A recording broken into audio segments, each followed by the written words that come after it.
tena juu yako. Haleluya. Mwambie mwenzako Bwana atafurahi tena juu yako. Bwana atafurahi tena juu yako.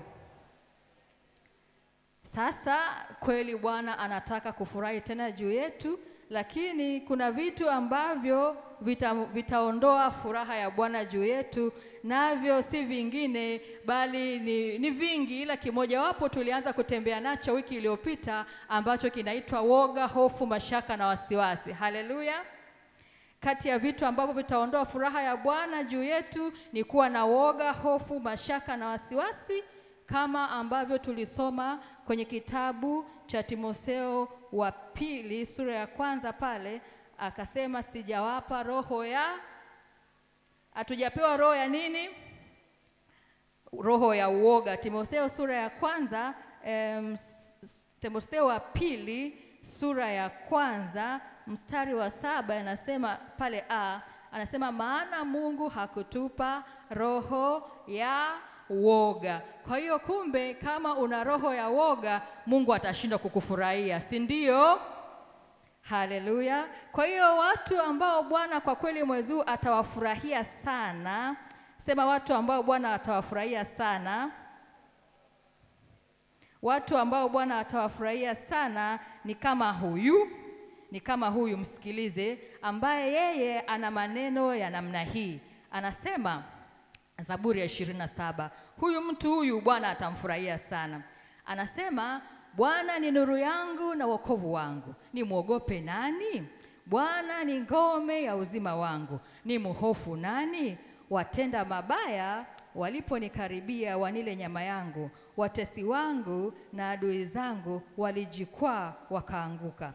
Jeshi lijapojipanga kupigana nami, moyo wangu hautaogopa. Vita vijaponitokea, hata hapo nitatumaini. Neno moja imelitaka kwa Bwana, nalo ndilo ninalolitafuta, nikae nyumbani mwa Bwana siku zote za maisha yangu, niutazame uzuri wa Bwana na kutafakari hekaluni mwake. Mradi atanisitiri bandani mwake siku ya mabaya, atanisitiri katika sitara ya hema yake na kuniinua juu ya mwamba. Haleluya.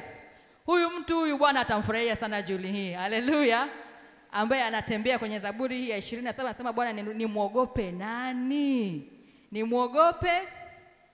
Lakini huyu mtu mwingine ambaye Bwana atamfurahia sana, atafurahi tena juu yake sana mwezi huu, ni huyu anapatikana kwenye kitabu cha Mathayo sura ya 10 mstari wa 28.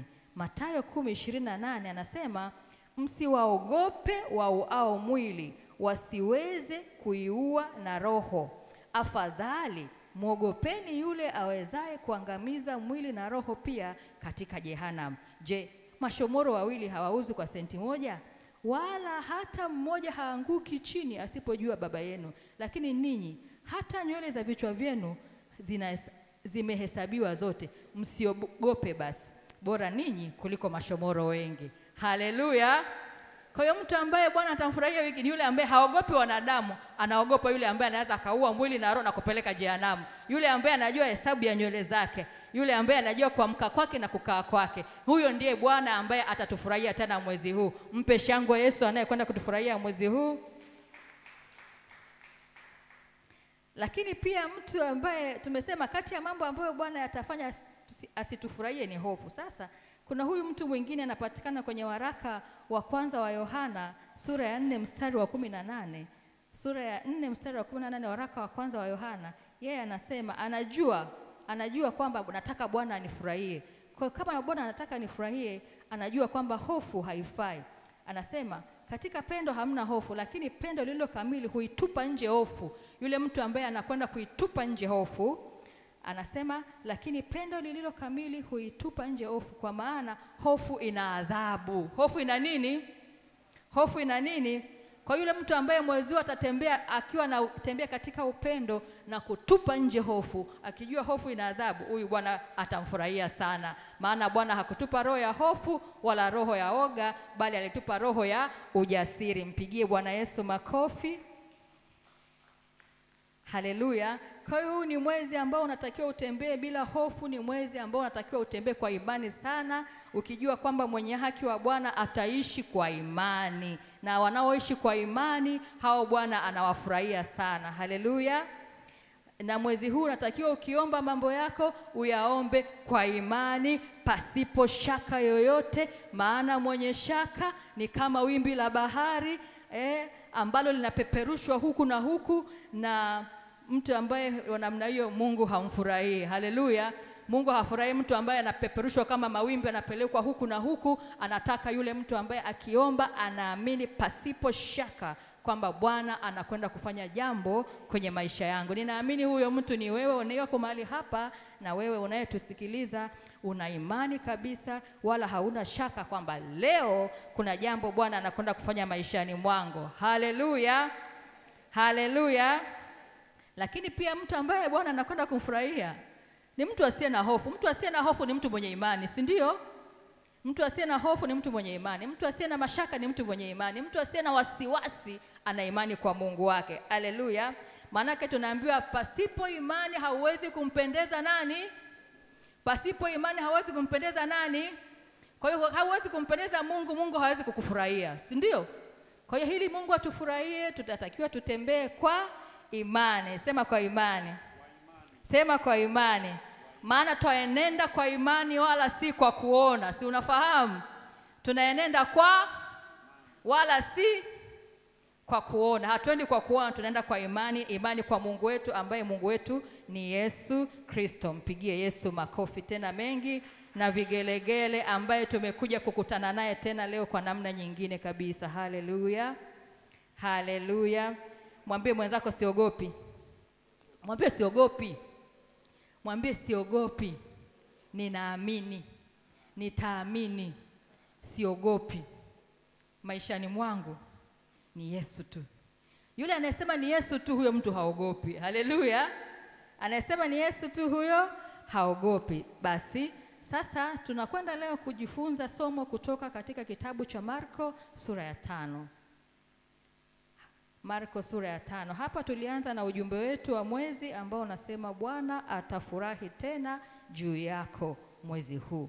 Ili Mungu afurahi juu yako ni lazima utembee kwa imani, pasipo hofu, pasipo mashaka, pasipo wasiwasi, maana hayo mambo Mungu hayampendezi. Tunaenda kutembea kwenye kitabu cha Marko sura ya 5. Marko sura ya 5. Roho Mtakatifu ni mzuri na ni mwaminifu sana. Wakati ananipa somo ile, ananiambia somo letu tutatoka kwenye kitabu cha Marko sura ya 5. Sasa Marko sura ya 5 ilinipeleka kwenye Mathayo, sasa tumekwenda kwenye Marko. Hapo kwenye Marko sura ya 5 kuna nini? Nilipokwenda kwenye Marko sura ya 5 kumbe ni pale tulipoishia kwenye sura ya 5 ndio inapoendelea. Mpigie makofi Roho Mtakatifu. Kwa tunakwenda kusoma kitabu cha Marko sura ya 5 kuanzia mstari wa 21. Kuanzia mstari wa 21, na ujumbe wetu leo unasema usiogope, amini tu. Usiogope, amini tu. Haleluya. Mwambie mwenzako usiogope, amini tu. Do not fear, just believe. Haleluya. Do not fear, just believe. Ile kanuni ambayo Roho Mtakatifu alimpa mchungaji wiki iliyopita, anasema substitute fear with faith. Unakumbuka? So nakumbuka ile hesabu tulifundishwa Jumaa hapa na mchungaji, substitute fear with faith. Ndilo somo alilokuja kuliendeleza leo kwa kusema usiogope, amini tu. Mpigie Roho Mtakatifu makofi. Na kwa namna pekee katika kutokuogopa huku leo tunaenda kushughulikia wale walioshikilia hatua zetu, walioshikilia hatua zetu. Kwa hiyo mwambie mwenzako usiogope. Mwambie usiogope, amini tu. Walioshikilia hatua zako leo wataziachia. Leo wataziachia. Walioshikilia hatua zako leo wataziachia. Amina. Basi tukasome Marko 5 kuanzia mstari wa 21 hapo. Story hasa iliyokuwa natakiwa isomwe hapo ni moja, lakini nyingine ikaingia katikati, kwa hiyo tutazisoma hivyo. Tutaelewa hapo. Kitabu cha Marko sura ya 5 mstari wa 21. Nasema, hata Yesu alipokwisha kuvuka kurudia ng'ambo katika kile chombo, wakamkusanyikia mkutano mkuu, naye alikuwa kando ya bahari. Akaja mtu mmoja katika wakuu wa sinagogi, jina lake Yairo. Hata alipomwona akaanguka miguuni pake, akimsihi sana, akisema, binti yangu mdogo yu katika kufa, na kuomba uje uweke mkono wako juu yake, apate kupona na kuishi. Akaenda pamoja naye, mkutano mkuu wakamfuata wakimsonga-songa. Na mwanamke mmoja mwenye kutoka damu muda wa miaka 12 na kuteswa mengi kwa mikono ya matabibu wengi, amegharimiwa vitu vyote alivyo navyo, kusimfai hata kidogo, bali hali yake ilizidi kuwa mbaya. Aliposikia habari za Yesu, alipita katika mkutano kwa nyuma, akaligusa vazi lake, maana alisema, nikiagusa mavazi yake tu nitapona. Mara chemchemi ya damu yake ikakauka, naye akafahamu mwilini mwake kwamba amepona msiba ule. Mara Yesu, hali akifahamu nafsini mwake kwamba nguvu zimemtoka, akageuka kati ya mkutano akasema, ni nani aliyenigusa mavazi yangu? Wanafunzi wake wakamwambia, je, wawaona makutano wanavyokusonga-songa, na wewe wasema, ni nani aliyenigusa? Akatazama pande zote ili amuone yule aliyetenda neno hilo, na yule mwanamke akaingiwa na hofu na kutetemeka, akijua lililompata. Akaja akamwangukia, akamweleza kweli yote. Akamwambia, binti yangu, imani yako imekuponya. Enenda zako kwa amani, uwe mzima, usiwe na msiba wako tena. Hata alipokuwa katika kunena, wakaja watu kutoka kwa yule mkuu wa sinagogi, wakisema, binti yako amekwisha kufa, kwani kuzidi kumsumbua mwalimu? Lakini Yesu aliposikia lile neno likinenwa, akamwambia mkuu wa sinagogi, usiogope, amini tu.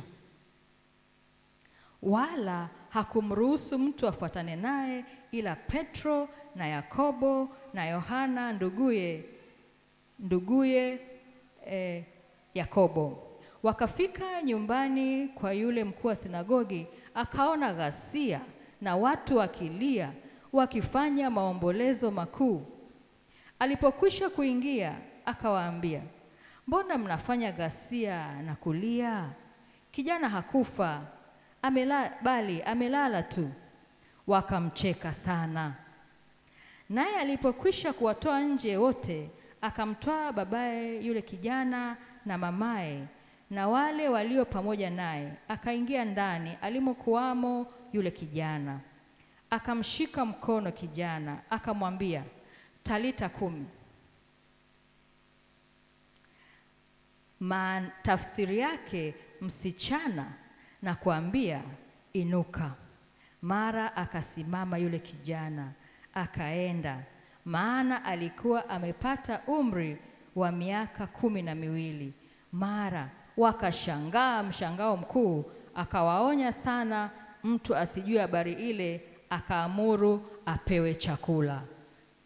Haleluya, haleluya. Mwambie mwenzako tena, usiogope. Mwambie usiogope, amini tu, amini tu. Kwa hiyo tunaona hapa kuna habari mbili. Kuna habari ya mkuu wa sinagogi anaitwa Yairo, na kuna habari ya mwanamke aliyekuwa akitokwa na damu. Kwa hiyo kuna habari mbili. Lakini tuliona wiki iliyopita Yesu alikuwa kwenye chombo, alikuwa anavuka kwenda ng'ambo, akakutana na misukosuko, si ndio? Sasa baada ya kufika kule ng'ambo, wakati wako pale ufukweni wanaongea na watu, ndio akaja mmoja wa wakuu wa sinagogi anayeitwa nani? Yairo.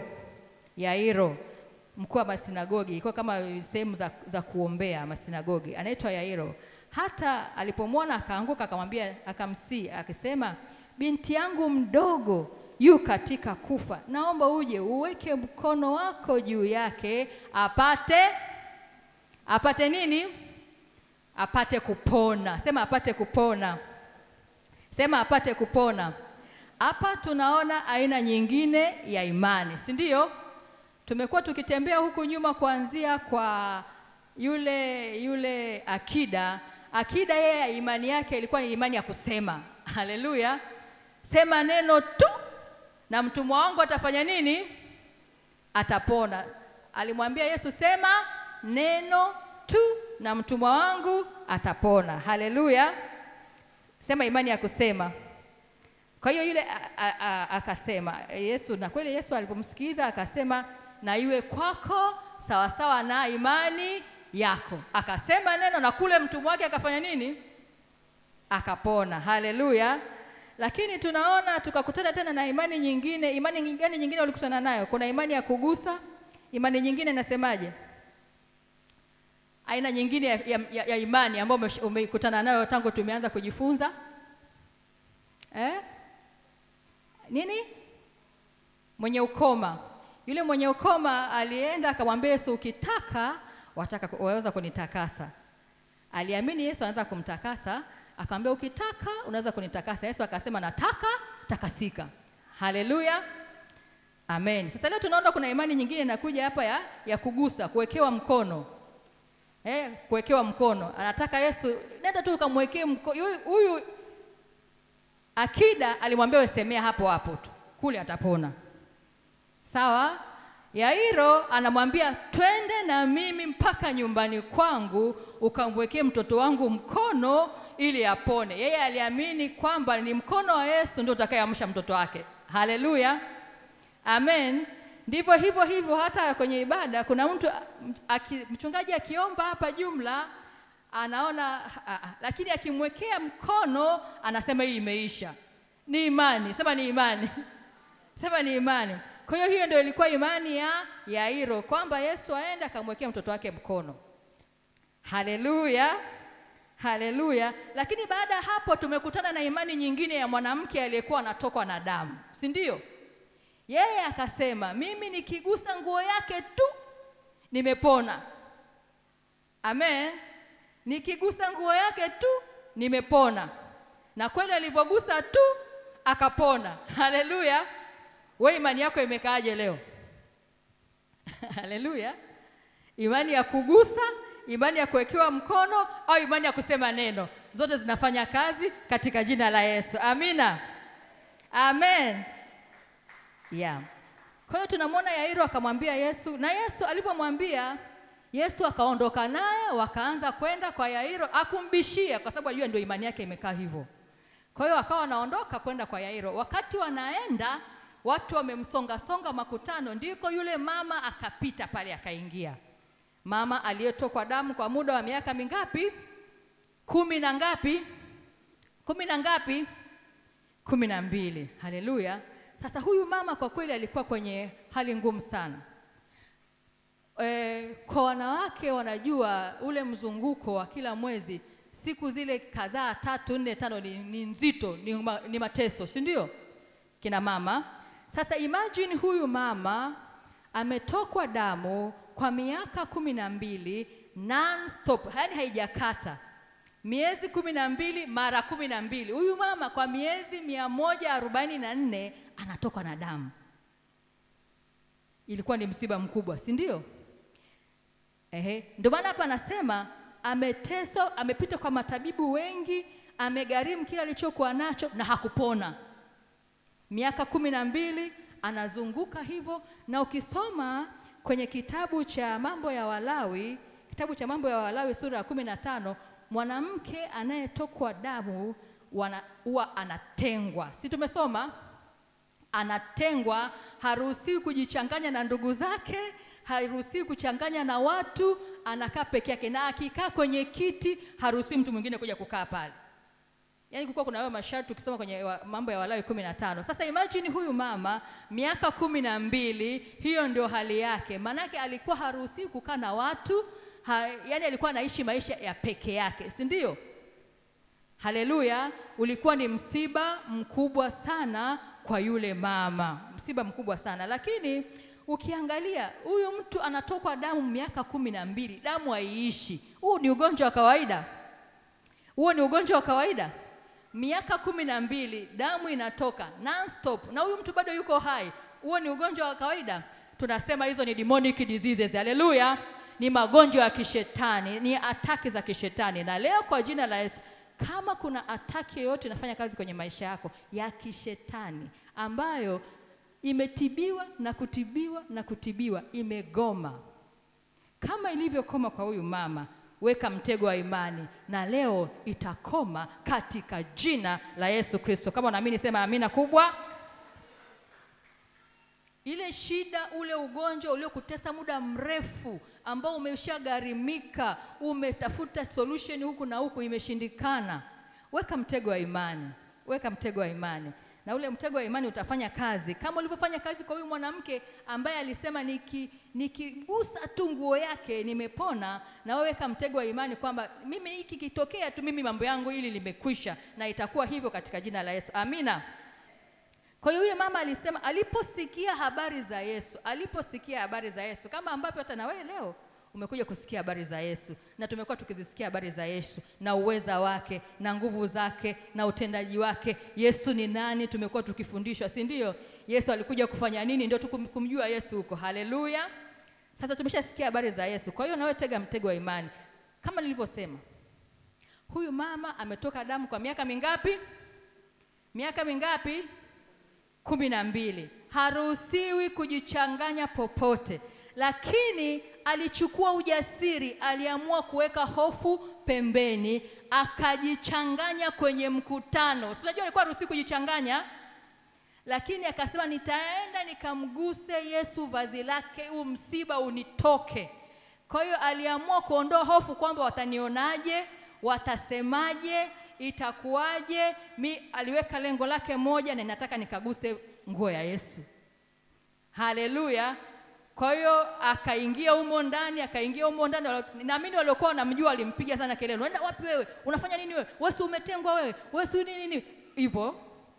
Lakini kwa sababu alijua anachokitaka. Alijua kwa Yesu nitapata nini? Alijua Yesu ana majibu yangu. Haleluya. Kwa hiyo alivyoenda na alipomgusa nini kilitokea? Msiba wake ulifanya nini? Msiba wake ulifanya nini? Ulikwisha. Ule ulikuwa ni mguso wa imani. Sema mguso wa imani. Sema mguso wa imani. Ulikuwa mguso wa imani, ndio maana alivyomgusa yeye akasikia ile damu imekata. Na Yesu akajua kuna mtu amenigusa. Si ndio? Kwa sababu ule mkutano ulikuwa ni mkubwa. Sasa ufikira unavyosonga, si kila mtu anakugusa, si ndio? Kwa Yesu alikuwa anaguswa. Lakini mguso wa yule mama ulimfanya Yesu akajua kuna mtu amenigusa. Kwa nini? Alimgusa kwa imani, alimgusa kwa lengo, alimgusa akiwa anajua nataka nini. Haleluya. Je, umekuja kumgusa Yesu leo? Au umekuja kumgusa kama wale walikuwa wanatembea naye? Yaani wako na Yesu mtenda miujiza, lakini wanapishana naye hapo, wanapishana naye hapo, hawajui kwamba anaweza kupata muujiza wao pale. Lakini yule mama aliweka imani, akasema nikimfikia Yesu tu, nikagusa, nina cha kwangu. Umetoka huko, umesafiri, umepanda daladala, umetembea kwa miguu, umefika hapa. Akasema nikifika kanisani ndio kuja kumgusa Yesu huko. Haleluya. Haleluya. Umekuja kumgusa Yesu? Kuna mtu amekuja kutafuta mguso wa Yesu leo? Kuna mtu amekuja kutafuta mguso wa Yesu leo? Unaamini leo Yesu anakupatia majibu yako? Haleluya. Kwa hiyo huyu mama alisema nikiagusa mavazi yake tu nitapona. Na kweli alipoyagusa mavazi yake tu akafanya nini? Akapona. Sema imani. Sema imani. Sema imani. Unasema kwa Mungu unamwendea Mungu kwa imani. Mungu humwendei kwa maneno. Unamwendea kwa nini? Unamwendea Mungu kwa nini? Imani. Kama ambavyo ukisoma kwenye kitabu cha Waebrania 11 mstari wa 6 anasema, lakini pasipo imani haiwezi kumpendeza Mungu, kwa maana mtu amwendeaye Mungu lazima aamini. Mtu amwendeaye Mungu lazima aamini kwamba yeye yuko na kwamba huwapa thawabu wale wamfuatao. Kwa hiyo unapokuja kwa Mungu lazima uamini ulichokifuata utakipata. Haleluya! Uamini ulichokifuata utafanya nini? Utakipata. Sema imani. Sema tena imani. Kwa yule mama imani yake ikafanya nini? Ikampona. Kama mstari wa 27 anasema, aliposikia habari za Yesu alipita katika mkutano kwa nyuma, akaligusa vazi lake, maana alisema, nikiagusa mavazi yake tu nitapona. Mtego wa imani. Tulio kufundishwa na mchungaji habari za mtego wa imani. Haleluya! Akatega imani yake hivyo. Anasema na kweli alivyoyagusa, mara chemchemi ya damu yake ikakauka, naye akafahamu mwilini mwake kwamba amepona msiba ule. Leo Yesu anataka kuondoa msiba kwenye maisha ya mtu. Haleluya! Lile jambo ambalo limekuwa kwako ni kama msiba, limekuchosha, umehangaika. Leo Yesu yuko tayari kuliondoa kwenye maisha yako na mambo yote yatakuwa sawa sawa katika jina la Yesu. Amen. Basi anasema baada ya pale Yesu akasikia nguvu zimemtoka. Akauliza, ni nani aliyenigusa? Wanafunzi wake wakaanza kumcheka. Sasa huyu Yesu unasemaje nani anakugusa, lakini watu wote wamekuzunguka hapa, alafu unauliza nani amekugusa? Hata wenyewe walikuwa hawajui kama kuna mguso wa imani. Wale wanafunzi wake hawakujua kama kuna mguso wa imani. Ndio maana wakamshangaa, unaulizaje kwamba nani kakugusa watu wote hawa? Lakini Yesu alijua kuna mtu amenigusa kwa imani. Amenigusa kwa imani. Na yule mwanamke anasema alivyosikia akapata hofu, akatetemeka, akaja akamwangukia, akamweleza kweli yote. Maana alimueleza jinsi ambavyo nimehangaika kwa miaka 12, ninatokwa na damu, nimeenda kwa matabibu sijapona, nimeuza kila kitu nipate tiba Kwa hiyo akamueleza kila kitu, alivyohangaika. Yesu akamjibu nini? Akamwambia, binti, imani yako imekuponya. Haleluya! Mwambie mwenzako imani yako itakuponya leo. Mwambie imani yako itakuponya leo. Akamwambia, binti, imani yako imekuponya. Enenda zako kwa amani, uwe mzima, usiwe na msiba wako tena. Enenda zako kwa amani, uwe mzima, usiwe na msiba wako tena. Kumbe imani inaponya. Haleluya! Imani inafanya nini? Imani inafanya nini? Inaponya. Lakini imani inaleta amani. Inaleta amani. Akamwambia, imani yako enenda zako kwa amani. Kwa imani akapona. Kwa kupona kwake akapata amani. Sasa hata anaweza akajichanganya na watu. Sasa anaweza akaonekana na yeye ni mtu. Haleluya! Akaonekana na yeye ni nani? Ni mtu. Manake kabla ya hapo alikuwa hawezi kufanya mambo hayo. Akapata amani. Lakini akamwambia tena, uwe mzima. Manake ile shida isikurudie tena. Haleluya! Lakini pia kumbe akamwambia tena, usiwe na msiba wako tena. Hivi hayo ni maneno ya mtu jioni ya leo? Ni maneno ya mtu jioni ya leo? Kuna mtu Yesu anamwambia hivyo tena. Anamwambia imani yako imekuponya. Enenda zako kwa amani, uwe mzima, usiwe na msiba wako tena. Haleluya! Haleluya! Hayo ni maneno aliambiwa huyu mwanamke, lakini ni maneno ambayo Yesu anatuambia jioni ya leo, maana anataka tuwe wazima na misiba inayotesa maisha yetu iondoke na isirudi tena katika jina la Yesu. Amen. Amen. Sasa hapo ujue Yesu alikuwa kwenye safari ya kwenda kwa Yairo. Haleluya. Yesu alikuwa anaondoka zake na Yairo. Huyu mwanamke aliingia, tunasema alijichomekeza katikati kwenye safari. Hakuwa kwenye mpango, ila alipomwona Yesu anaenda na yeye akapatia hapo akasema, nimemwona simwachii. Nimemwona sifanye nini? Simwachii. Kumbe unapofika sehemu mahali pa kukutana na Yesu, usiondoke hivi hivi. Mwambie Yesu, nimefika hapa sikuachii. Nimefika sikuachii. Kwamba nimepata neema ya kufika nyumbani kwako, nimepata neema kuwa mbele zako, sikuachii mpaka nipate hiki. Unaweka mtego wa ibane. Haleluya. Kwa hiyo hapo Yesu alikuwa anaenda kwa Yairo, akatokea. Sasa wakati umemalizana na yule mwanamke, wakaja ndugu zake Yairo sasa. Na kesi ya Yairo ambayo ndio tulianza nayo. Tuko pamoja mpaka hapo? Yairo alikuwa na shida gani? Yairo alikuwa na shida gani? Binti yake alikuwa anaumwa sana. Binti yake alikuwa anaumwa nini? Sana. Sasa wakatokea hapo wale watu sasa. Wakaja kutoka kwa Yairo huko nyumbani kwake, wanamwambia, binti yako amekwisha kufa. Kwani kuzidi kumsumbua mwalimu? Binti yako kashakufa. Kwani nazidi kumsumbua mwalimu? Haleluya. Unawajua watu wa namna hiyo? Wale wanasema wabeba habari mbaya. Sema wabeba habari mbaya. Sema wabeba habari mbaya. Kuna watu hao tunasema wakaja na habari mbaya. Wakaja na habari mbaya. Maana Yairo alikuwa ameshajua nimekutana na Yesu, nimempata Yesu. Sasa Yesu akifika kwangu, akimwekea mkono, mtoto wangu anapona. Sasa kabla hawajafika kwa Yesu, mara anaambia mtoto wako amekufa. Unafikiri Yairo alikuwa kwenye hali gani pale? Halikuwa hali ngumu sana. Hata alisahau muujiza uliotoka kutokea kwa yule mama wakati yule mama yote Yesu anamhoji, si alikuwa naye? Si ndio? Anamwambia, nani kanigusa? Yule mama akaja, ni mimi hapa. Ilikuwaje? Story yote si alisikia? Na kwamba alivyomgusa akapona. Si Yairo alikuwa pembeni anasikiliza? Haleluya. Lakini Yesu aliona Yairo amepata mashaka, amepata hofu, uoga umeingia. Akamwambiaje? Yesu aliposikia yale maneno yaliyonenwa na wale ndugu, akamwambia, usiogope, amini tu. Akamwambia usiogope, fanya nini? Amini tu. Sasa hili pia ni neno letu sisi leo, kwamba kuna situation utakutana nazo.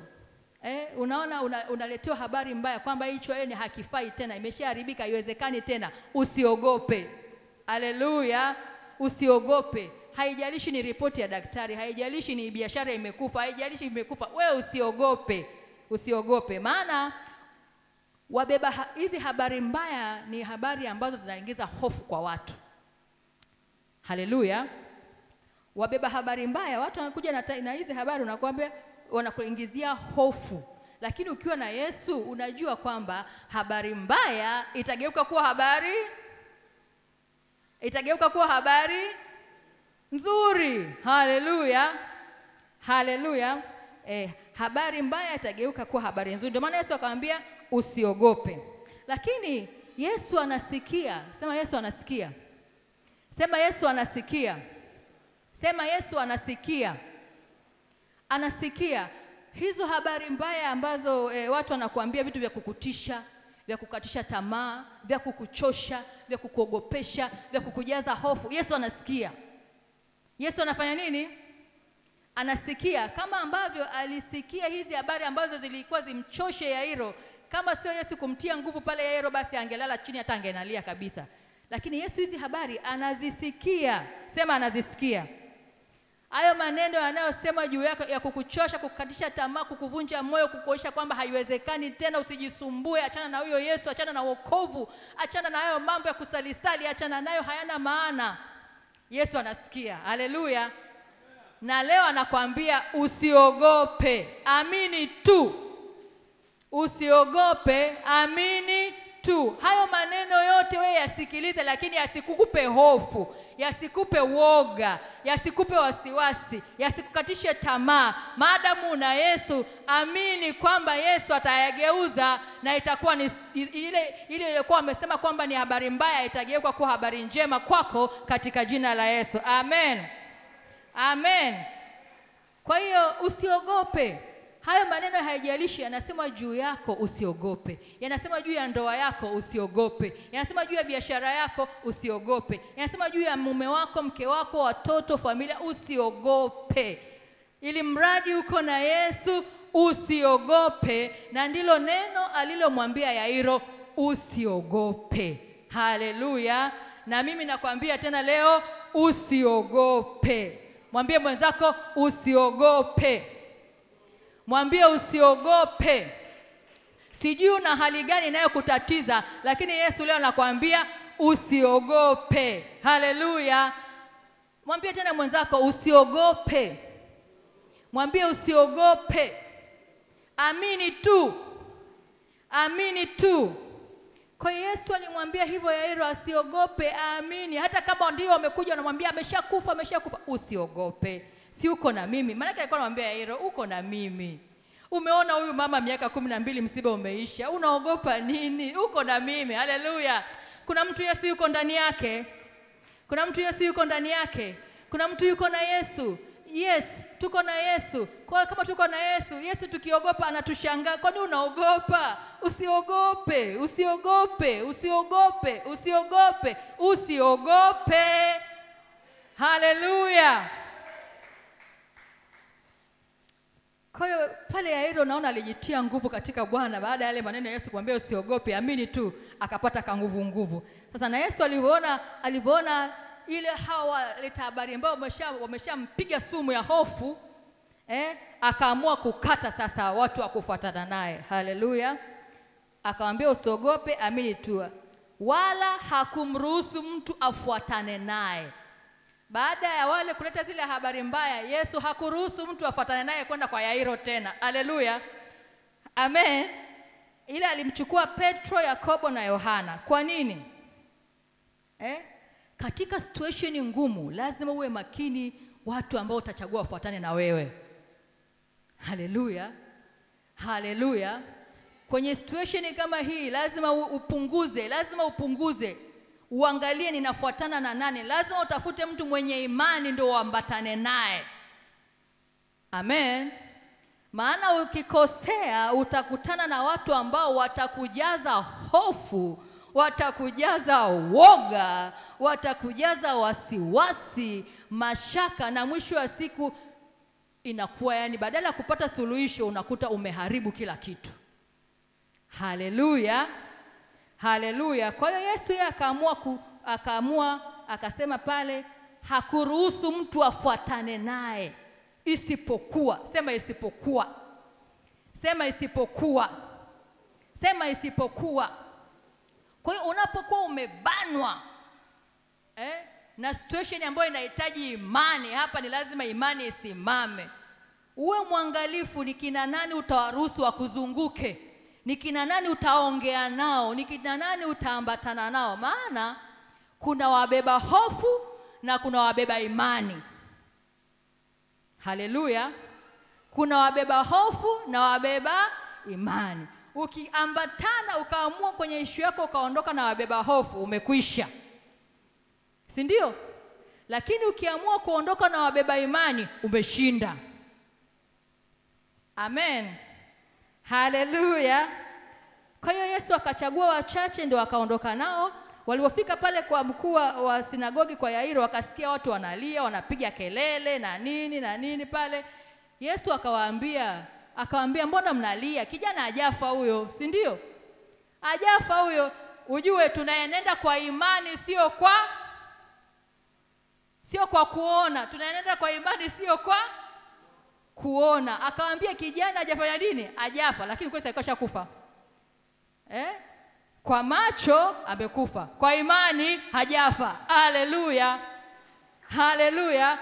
Kwa macho kafa, kwa imani hajafa. Tunaenenda kwa imani sio kwa kuona.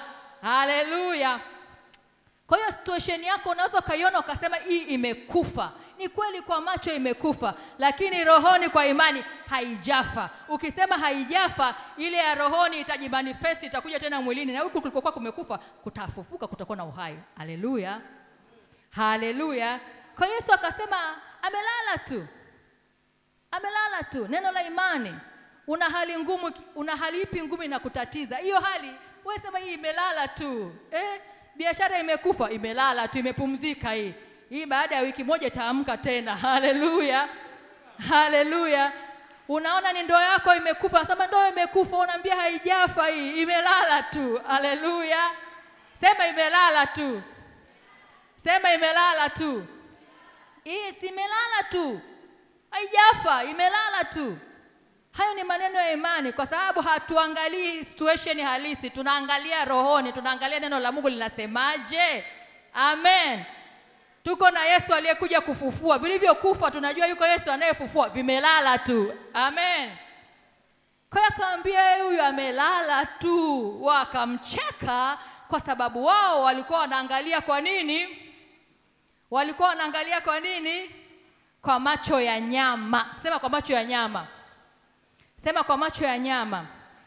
Lakini yeye alikuwa anaangalia kwa macho ya rohoni. Haleluya. Mwambie mwenzako angalia mambo kwa macho ya rohoni. Mwambie angalia kwa macho ya rohoni. Kwa jicho la rohoni. Jicho la rohoni ndio linalosema ukweli. Jicho la nyama linadanganya. Haleluya. Ndio maana unaweza kaona mtu mwembamba kwa jicho la mwilini, ukaangalia akasema kama mtu kembamba sana. Jicho la mwilini. Sema jicho la mwilini. Lakini jicho la rohoni akimwangalia na kutana na bouncer wa hatari wa imani ambaye akikunyiga anakumaliza. Haleluya. Haleluya. Jicho la rohoni. Kwa hiyo usikague, usipende kutoa conclusion maisha kwa mtu kwa kumwangalia hivi. Unamkagua mtu namna hii kwa jicho la nyama ile, alafu unamaliza kwamba huyu yuko hivi. Utaingia chaka. Amen. Amen. Unaweza kumuona mtu ukasema huyu hamna kitu, amelala tu. Haleluya. Weka mguse alafu ujue kwamba yuko macho au kazima jumla. Haleluya. Ninaongea na watu wenye imani jamani, ambao hawaogopi. Ambao hawaogopi. Mwambie mwenzako siogopi. Mwambie siogopi. Mwambie siogopi. Ninashukuru Mungu kwa ajili ya binti mmoja alitoa ushuhuda Jumapili. Yule binti Betha alipokutana na yale mambo, alafu akakumbuka ile neno la Mungu, anamwambia kwa nini umekuwa waoga? Usiogope. Naye akakumbuka ile neno, akasimamia neno na mbwa akakimbia. Haleluya. Ukisimama na neno, Mungu hajipingi na neno lake. Ukisimamia neno ni lazima litimize. Haleluya. Asipolitimiza atakuwa amejiaibisha. Kama wewe umesimama kwa imani, Mungu umesema, neno lako limesema, ni lazima lile neno lifanye kazi kama alivyosema. Maana hajipingi na anafanya kazi kwa kufuatana na neno lake. Haleluya. Haleluya. Kwa hiyo naomba nikuambie kwamba biashara yako haijafa, imelala tu. Haleluya. Ile ndoa ambayo ina changamoto haijafa, imelala tu. Soon, very soon itaamka. Itafufuka tena. Itaamka tena, itainuka katika jina la Yesu. Haleluya. Kwa hiyo ukikutana na situation mbaya yoyote kwenye maisha, sema the opposite of. Sema kinyume chake. Usiseme kama ile hali mbaya ilivyo.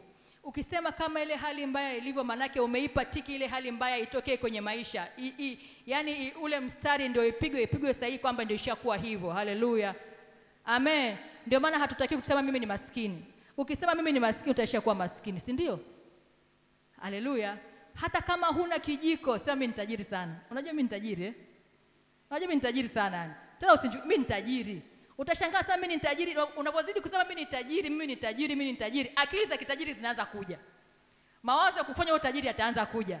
Mbinu za kufanya utajiri zitaanza kuja. Utaanza hivi, kwa nini sifanye kitu fulani? Unaanza kufanya hiki. Ukifanya hivi, kwa nini sifanye na hiki? Unaanza kufanya hiki. Hivi kwa nini sifanye hiki na hiki na hiki? Hivi kwa nini? Unaanza kupata mawazo. Haleluya. Kwa hiyo hautakiwi ujisemee hali yako mbaya ulionayo. Hiyo hali yako mbaya ulionayo, sema kinyume chake. Ndivyo Mungu anatutaka. Tunasema sisi ni maagenti wa habari njema. Haleluya. Haleluya mwana wa Mungu. Haleluya mwana wa Mungu.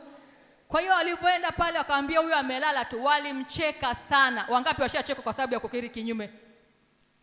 Wangapi washakutana na watu wakawacheka kweli? Yaani walichekwa. Yesu na kina Petro na Yohana na Yakobo wakachekwa. Hivyo wanaongea vitu gani? Mtoto kafa alafu nyinyi mnasema yuko macho, wakachekwa. Mwambie mwenzako usiogope kuchekwa. Mwambie usiogope kuchekwa.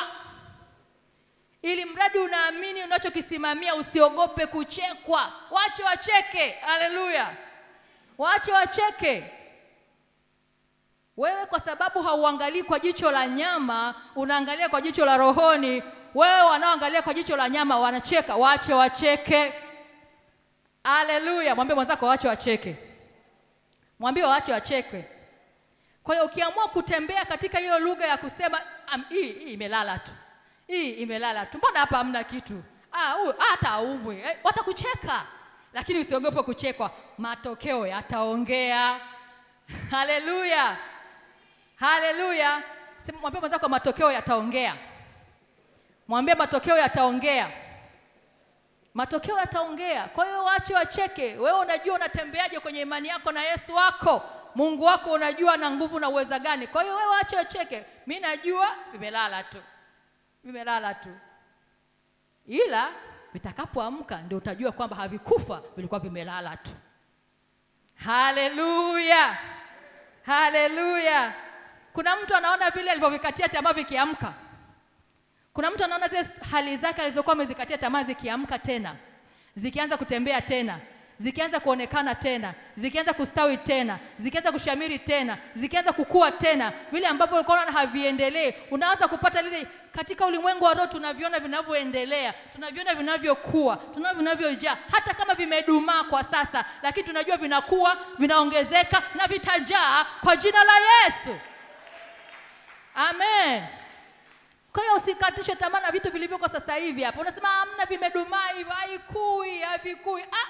Sisi tunasema msimamo wetu vitakuwa, vitaongezeka, vitajaa kwa amani. Amen. Sasa kama jicho la nyama linaonekana havikui, tunajua katika ulimwengu wa roho vinakuwa.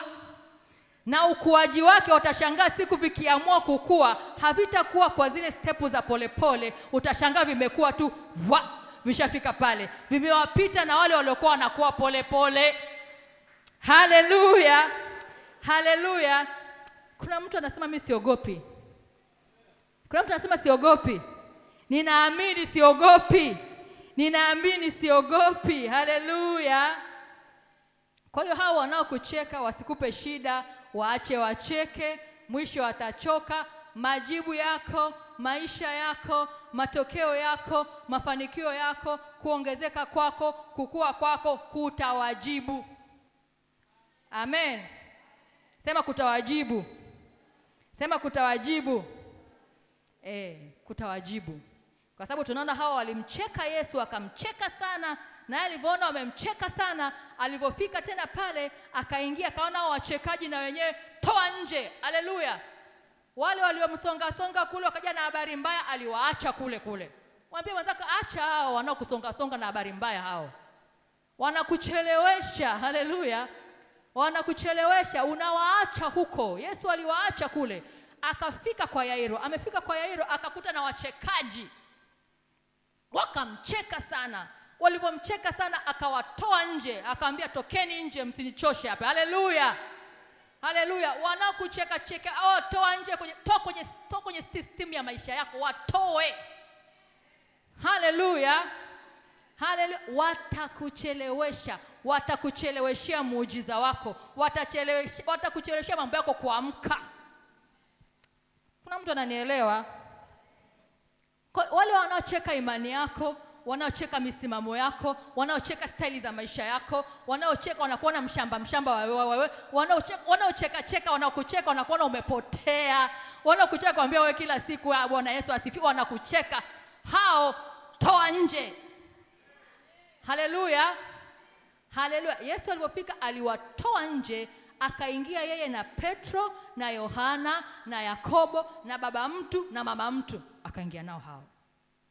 Lazima ujue watu wa kuingia nao kwenye situation zako, kwenye mission. Haleluya. Yesu alikuwa kwenye mission pale. Alikuwa kwenye mission ya kwenda kufufua mtu, ya kwenda kufufua, kutengeneza muujiza. Unataka muujiza, unaambatana na nani? Kuna watu watakuchelewesha muujiza wako. Kuna watu watafanya muujiza wako usitokee kabisa. Kwa nini? Wanaona unapoteza muda. Waoni kama unafanya chochote. Hao toa nje kwenye mfumo wako wa maisha ili usonge mbele katika jina la Yesu. Amen. Na kutoa nje maana yake nini? Sikutoi nje nikikwambia ni kwamba nimetoa nje hata nikutane sikusalimia. Nitakusalimia lakini tunasalimiana. Ila nimeshakutoa nje. Unanielewa? Unanielewa? Kama lugha zetu haziendi, nikiongea wewe unaongea mashariki, mimi naongea magharibi, unanichelewesha. Kwa hiyo nitakutoa nje. Lakini tukikutana kwa macho sijakutoa nje, ila huko kwenye mipango yangu ya roho nishakutoa nje. Unanielewa? Kwa sababu wanasema ndege wanaoruka pamoja ni wale wenye mabawa yanayofanana. Haleluya. Yesu angebaki na hawa walio wachekaji kule ndani ya chumba, alafu akamwona anavyoenda kwenda kuweka mkono, wangecheka. Wangeenda kusema yani huyu yani hivi haoni. Yani wangemcheka, alafu wangemconfuse. Wangeweza kumsababishia yani akafikiri tofauti, hata akakasirika, alafu karibu muujiza. Sasa ili wasikuchanganye kwenye misheni zako za maisha, kwenye zile plani zako za maisha, kwenye ile mipango ulionayo, kwenye ile dira na dhima ulionayo ya kutengeneza utambulisho wako, hao wanaokucheka wakaona umepitwa na wakate.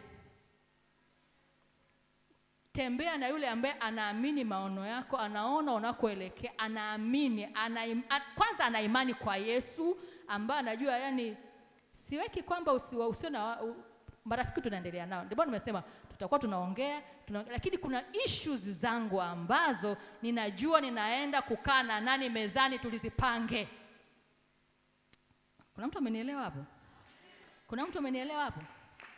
Sio issues zako zote unaziweka mezani na wachekaji na wabeba habari mbaya. Wote unawawekea mezani yani kama vile kuku umemwagia mchele shwa, kila mtu anadonoa.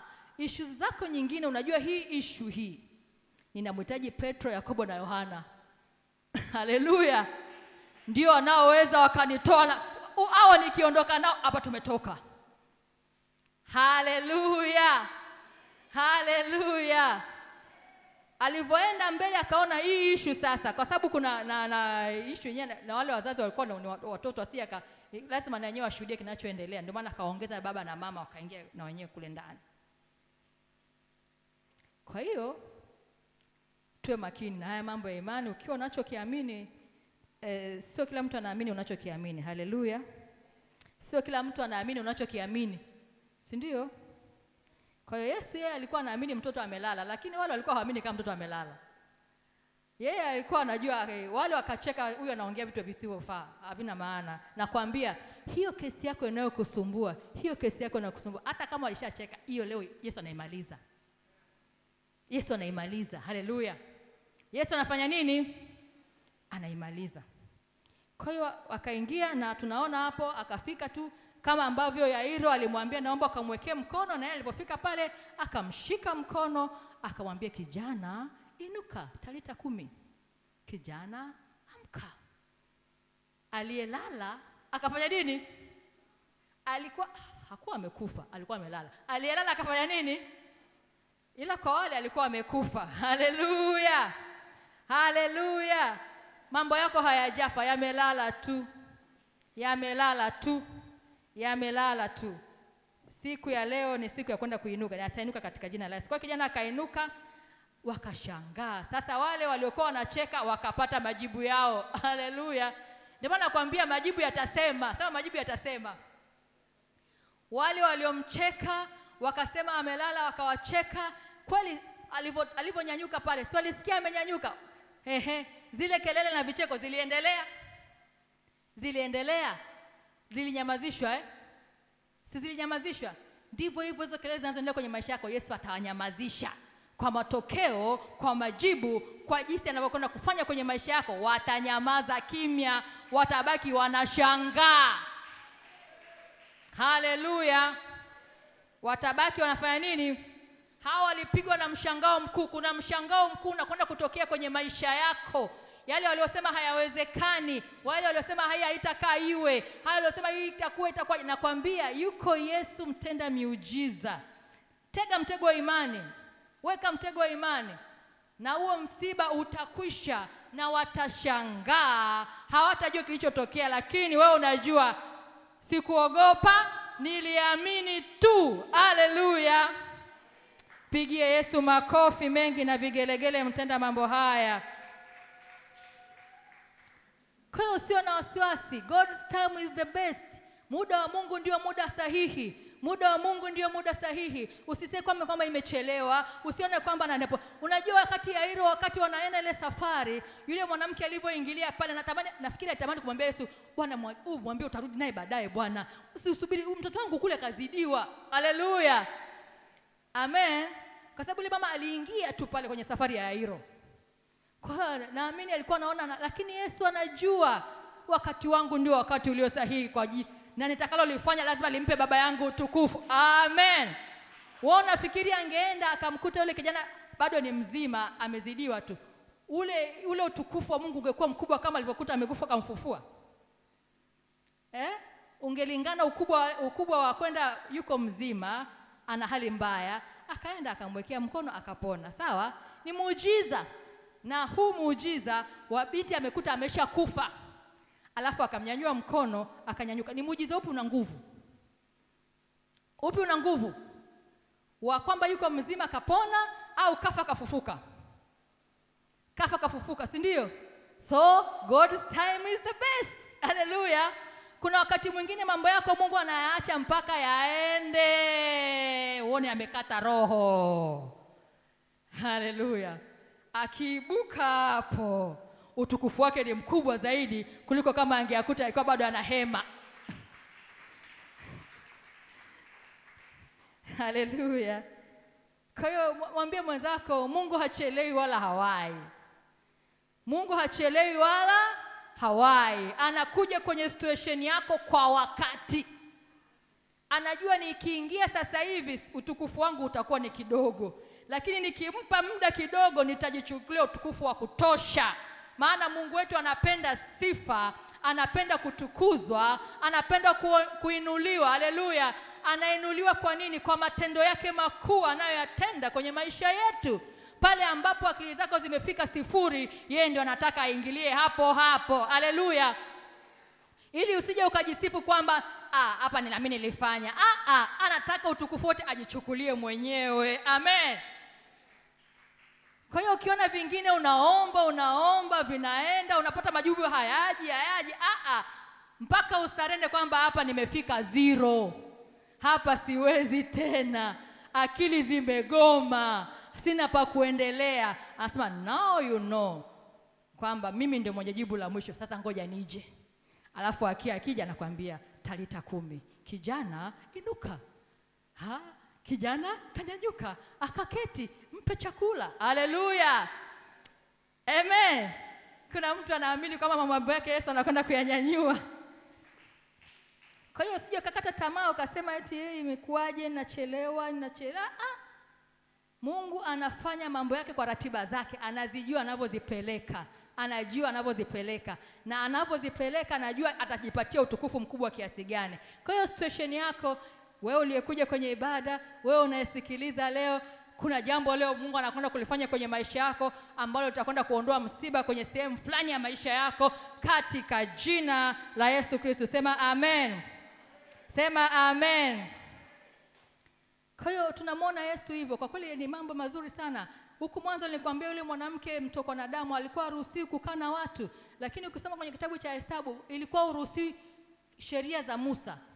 Sheria za Musa hizo, mwanamke akitokwa na damu hakai na watu, anakaa huko peke yake, asimbebe mtu, asiguse chochote, hata usimguse. Ukimgusa na wewe ni najisi. Lakini Yesu aliguswa na yule mwanamke. Sasa itakiwa najisi, lakini baadaye kuwa najisi akaondoa unajisi. Huyo ndio Yesu Mungu wetu. Haleluya. Amen. Ukimguswa na mwanamke, sheria za Musa wakati huo, tunashukuru Yesu alikuja sheria za Musa, mwanamke yule ukimgusa, akijigusa na wewe ni najisi, na wewe unatakiwa najisi siku 7 ukakae huko, ujitengwe huko, ukimaliza siju kaoge, ufanyeje ndio uwe safi urudi kwenye jumuiya ya watu. Sasa yule mama alienda akamgusa Yesu. Haleluya. Akamgusa Mungu wetu. Amen. Akamgusa Yesu wa section B. Haleluya. Tuko pamoja. Akamgusa Yesu wa section B, yule Yesu Mungu. Alipomgusa, angekuwa ni mwanadamu wakati ule alitakiwa anajisike. Lakini yeye baada ya kunajisika akamuondolea unajisi yule mama. Yule mama unajisi ukaisha.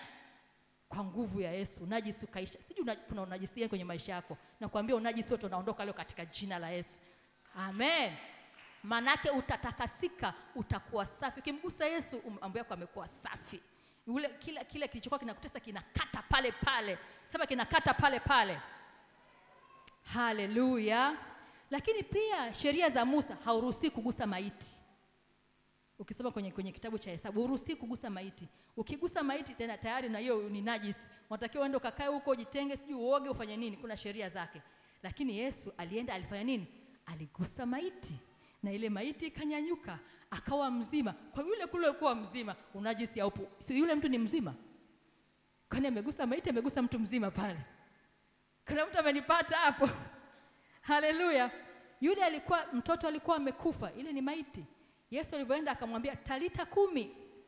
Aliponyanyuka, uzima umeingia, unajisi umeondoka, umaiti umeondoka, akakaa ni mzima, maisha yakaanza upya.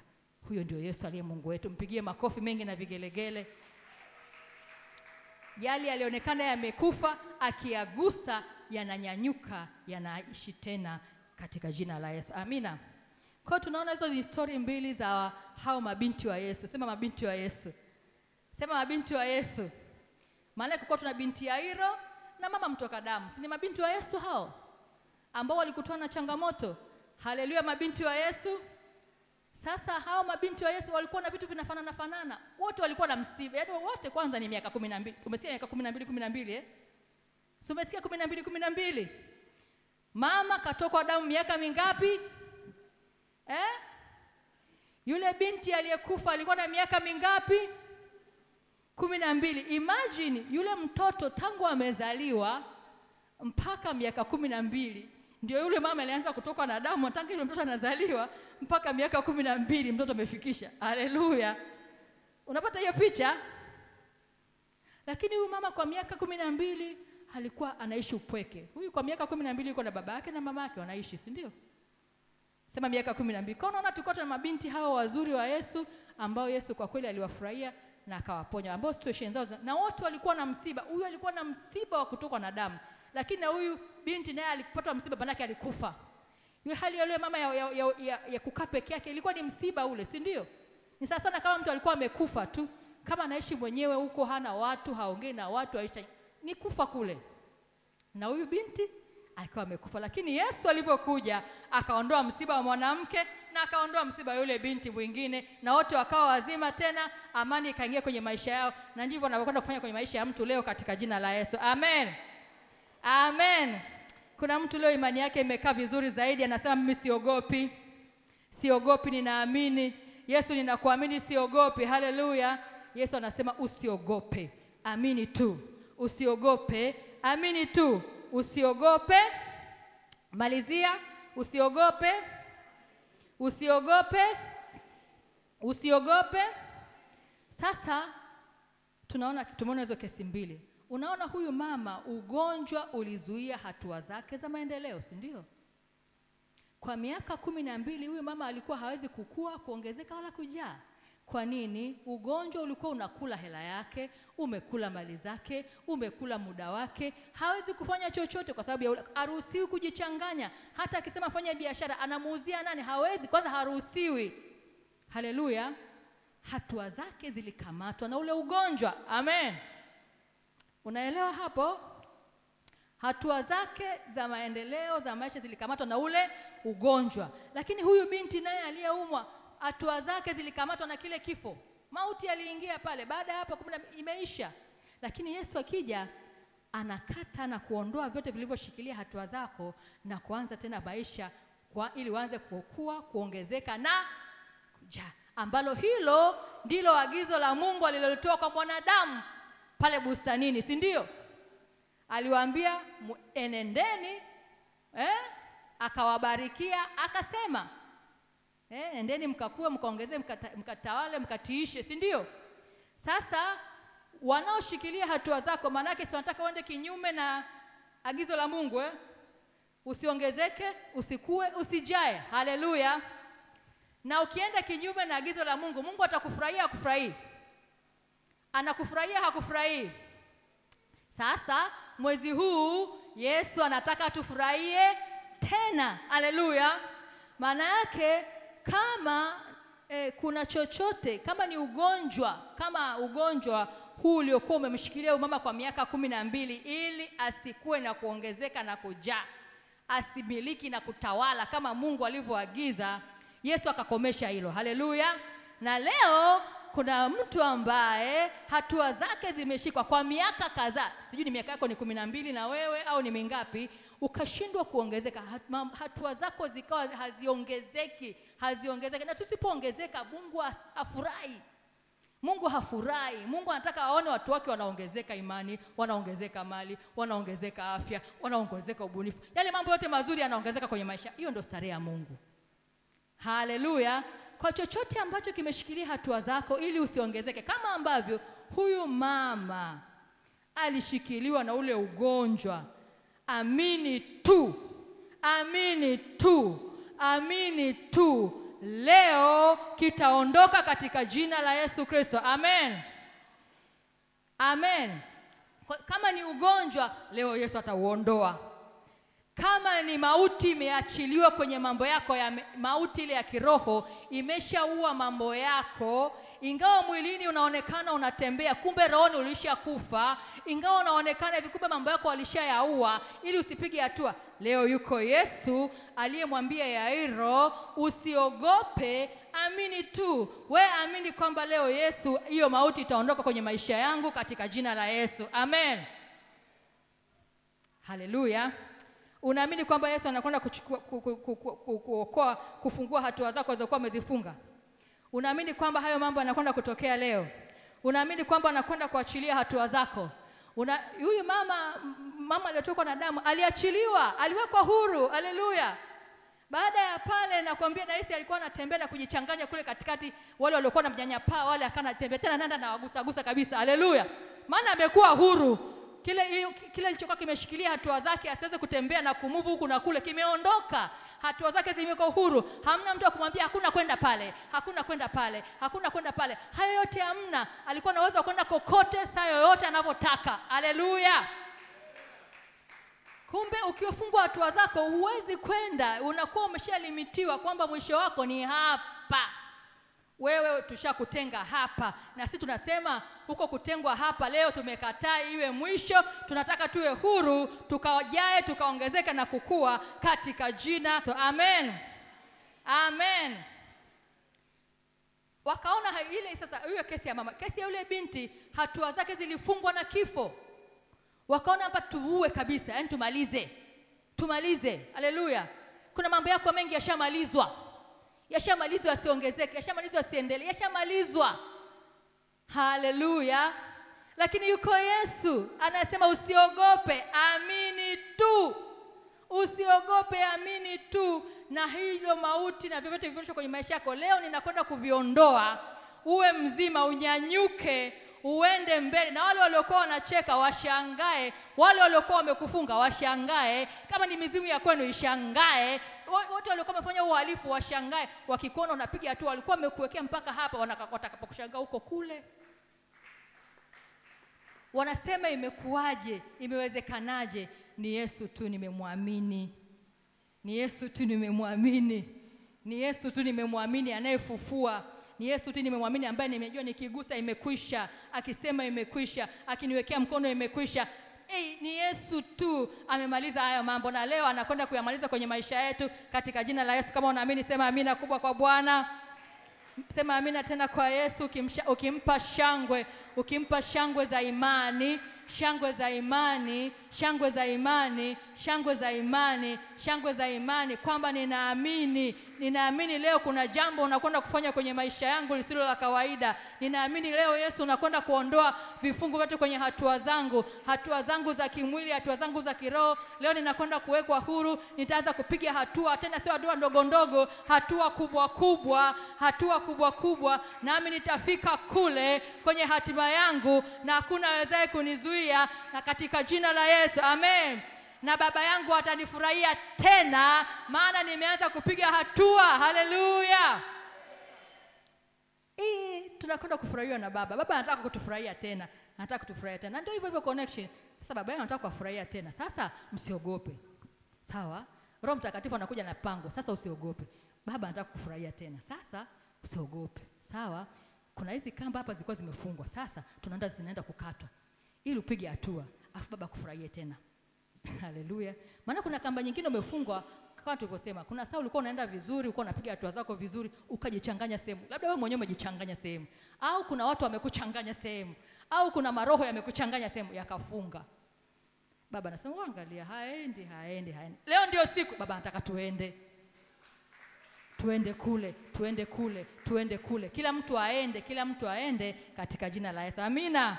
Basi simama kwa miguu yako, weka imani yako vizuri kwamba Mungu anakwenda kufungua, Mungu anakwenda kutuweka huru. Mungu kama alivyomweka huru huyu mama aliyetokwa na damu, kesi yake ikaisha. Wewe sijui mtego wako wa imani umeutegaje? Tega mtego wako wa imani. Amini kwamba Mungu anakwenda kufanya jambo lisilo la kawaida siku ya leo, na maisha yangu yanakwenda kubadilika, na maisha yangu yanakwenda kuwa mapya. Msiba wangu unaondoka na mambo yangu yanakwenda kuwa mazuri kabisa katika jina la Yesu Kristo. Kwa hiyo wakati unaimba huo wimbo, imba kwa imani, imba ukiwa umeachilia moyo wako kabisa, ukisarenda kwa Yesu, yule Yesu aliyemwambia Yairo usiogope, amini tu. Usiogope, amini tu. Maana yake anakuambia kwangu hamna linaloshindikana, yote yanawezekana. Hiyo kesi yako ninaiweza. Hata kama ulimwengu unasema hauwezi, mimi ninaiweza. Wewe niamini tu, wewe sarenda kwangu tu, wewe jiachilie tu, na utaona nitakayofanya kwenye maisha yako, nawe utafurahi na kumtukuza Bwana. Karibu praise. Yesu juu